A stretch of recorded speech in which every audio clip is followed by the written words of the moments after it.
राम राम। सरस्वती ज्योतिष विज्ञान के इस मंच पर मैं पंडित अरविंद तिवारी आप सभी का हार्दिक स्वागत करता हूं।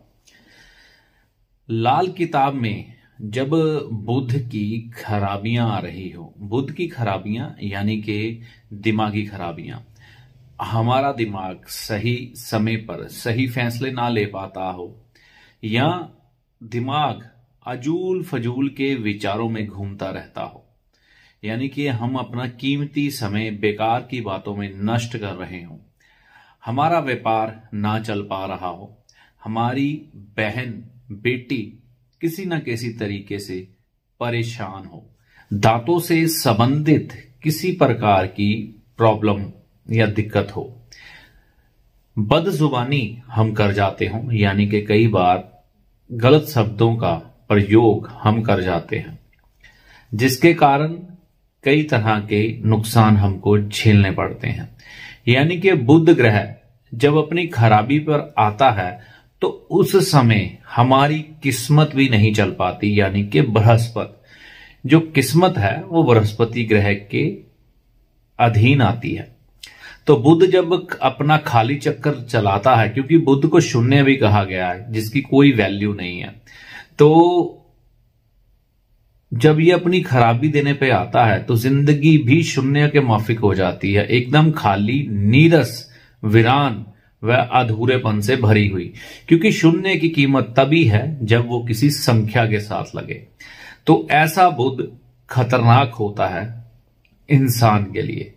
अब लाल किताब ने एक उपाय तो इसमें बेहद बढ़िया सुझाया है, वो ये है कि जब भी बुध की खराबियां आ रही हो तो आप अपने नाक को यहां से ये सिरा है ना, जो यहां से छिदवा लें, सोने की तार से या चांदी की तार से। ठीक है, यहां से छेद हो जाएगा, यहां से आर पार चांदी निकलेगी और यहां से बेंड करके फिर इसको या तो कम से कम 100 दिनों के लिए, 96 दिनों के लिए, 96 डे के लिए, या फिर कम से कम 100 घंटों के लिए धारण करवाया जाता है। ये वाले सिरे के अंदर यहां से छेद करते हैं। ठीक है, तो थोड़ा सा पेनफुल होता है, मतलब कोई इतनी घबराने की जरूरत नहीं है कि ये उपाय हो ही नहीं सकता, हो सकता है, करवा सकते हैं जब बुध की खराबियां चरम पर हो।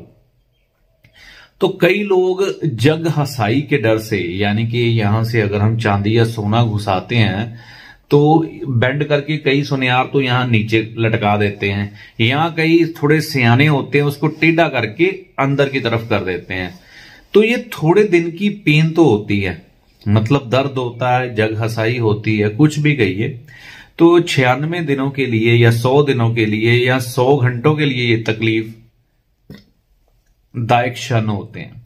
तो इस वजह से कई लोग ये उपाय करने से कतराते हैं, शर्माते हैं।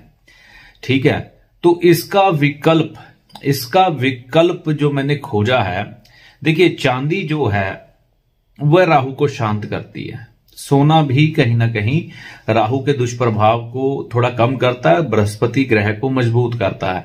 अब इस उपाय का लॉजिक क्या है ये समझने का अपने प्रयास करना है। देखिए हमारी ये जो दोनों श्वास नालियां है ना, हमारी राइट साइड की जो होती है वो सूर्य नाड़ी होती है और जो लेफ्ट साइड की होती है वो चंद्र नाड़ी होती है। ठीक है, यहां से हम जो श्वास भरते हैं वो गर्म श्वास जाती है राइट साइड से, और लेफ्ट साइड से जो श्वास भरते हैं वो ठंडी श्वास जाती है, यानी कि सूर्य और चंद्र से इसका संबंध आ गया।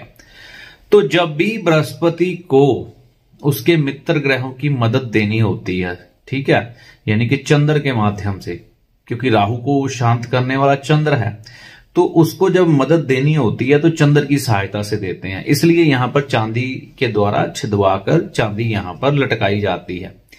ठीक है, एक किस्म से बुध को कायम किया जाता है चांदी के द्वारा, एक सुराख जो कि गोल आकार में आएगा। तो बुध का भी साथ में उपाय बुध का हो गया, क्योंकि ये जो हमारी नाली है ना, ये बुध की नाली है, श्वास जिसमें से जा रही है। नाड़ें जितनी भी हमारी हैं वो गोल होती हैं, अंदर से उनका आकार गोल होता है।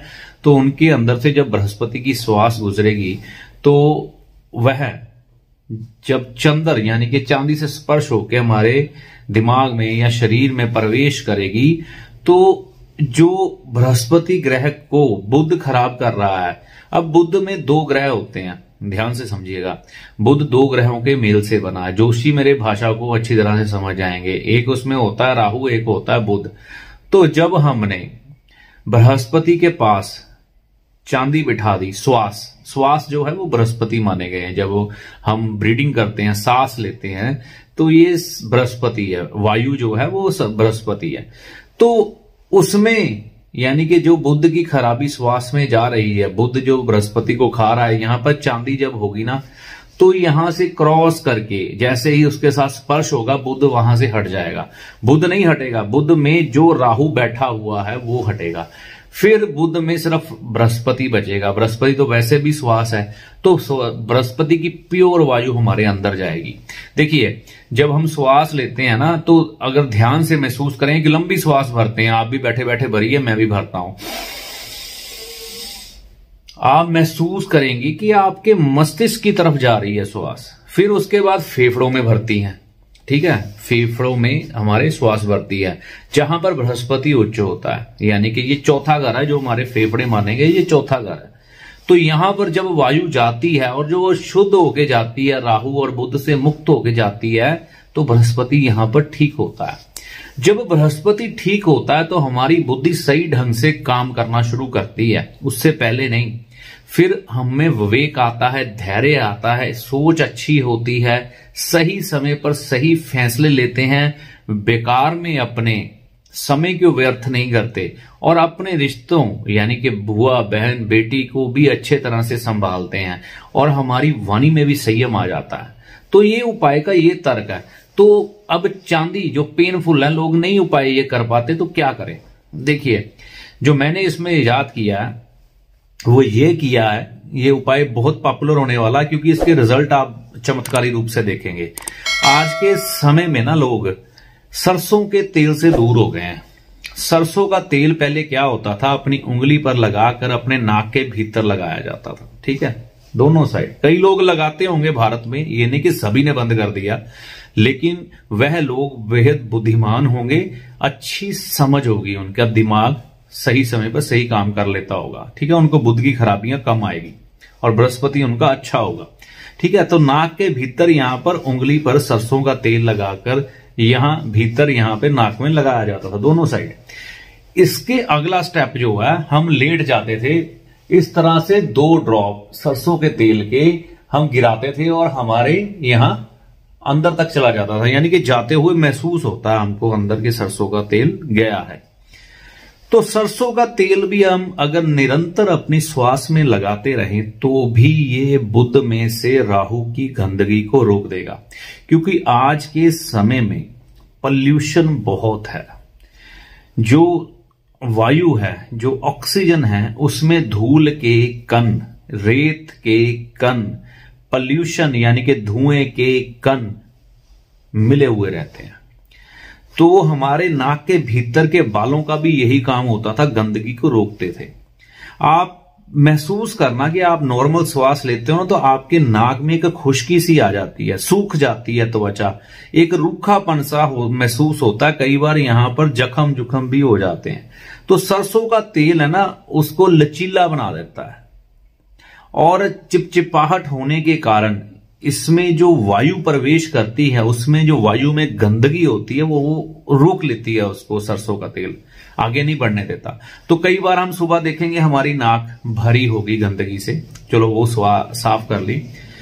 फिर जब हम श्वास ले रहे हैं, सरसों के तेल की श्वास अंदर आ रही है, बाहर जा रही है, आप एक ताजगी को महसूस करोगे अपने अंदर, और यही श्वास जब मस्तिष्क में जाएगी तो क्या बात है, राहु भी यहां पर शांत हो जाएगा, ठीक है। और यही श्वास जब चेस्ट में जाएगी सरसों के तेल के साथ मिली हुई, तो यहां पर भी चमत्कारी लाभ होगा, ठीक है।